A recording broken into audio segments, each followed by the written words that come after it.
Aujourd'hui, on ne peut pas parler de plafond. Je n'exclus pas qu'un plafond soit atteint, à un moment ou un autre, mais il n'est atteint pour aucune catégorie de Français.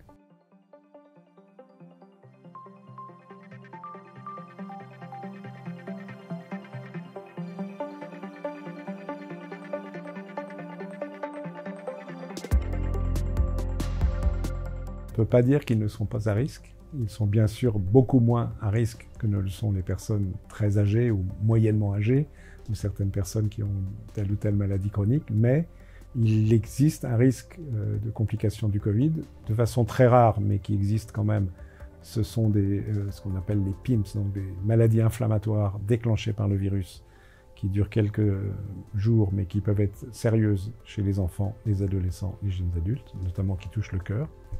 D'autre part, et surtout, le Covid engendre, de par l'épidémie et les conséquences dans la vie scolaire, la vie sociale des adolescents, des jeunes adultes, des conséquences, un retentissement psychologique, des difficultés scolaires et engendre, on le sait, les pédiatres le décrivent très bien, des troubles psychiatriques qui sont importants. De plus, les adolescents et les jeunes adultes transmettent le virus. Donc tout ceci sont d'excellentes raisons pour vacciner ces adolescents et ces jeunes adultes pour les protéger de ces complications. Je pense qu'on n'a pas atteint le plafond, parce que quand on regarde les courbes, ça continue de progresser. Forcément, ça se ralentit. Les plus de 70 ans sont d'ailleurs plutôt à 85% même aujourd'hui. Mais il faut continuer l'effort. On n'a pas atteint le plafond, je répète. Il faut aller plus loin. Il y a des personnes très âgées, plus de 80 ans, qui ont du mal à se déplacer, qui sont d'ailleurs globalement en fréquence moins vaccinées que les personnes âgées de 70-75 ans, par exemple. Donc il faut faire l'effort d'aller vers ces personnes qui sont fragiles et qui ont ces difficultés pour qu'elles aussi, comme tout citoyen, puissent, il faut être juste, puissent bénéficier de la vaccination. Ça compte pour elles et puis ça compte pour notre société parce qu'on a besoin qu'un nombre très très important de personnes soient vaccinées. Mais je pense qu'aujourd'hui, on ne peut pas parler de plafond. Je n'exclus pas qu'un plafond soit atteint à un moment ou un autre, mais il n'est atteint pour aucune catégorie de Français.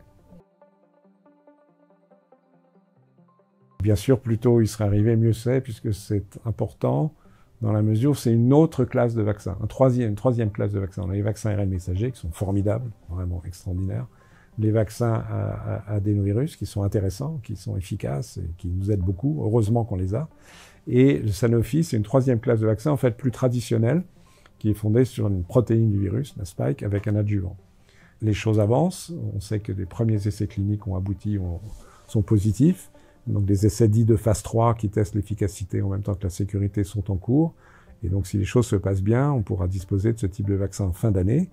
Ça sera utile pour vacciner encore des gens qui n'ont pas été vaccinés. Ça sera peut-être utile pour commencer à faire certains rappels pour les personnes qui en ont besoin, comme les personnes très âgées, des professionnels de santé ou des personnes malades. Donc ça sera intéressant et on l'attend avec une certaine impatience de disposer de ce vaccin en fin d'année.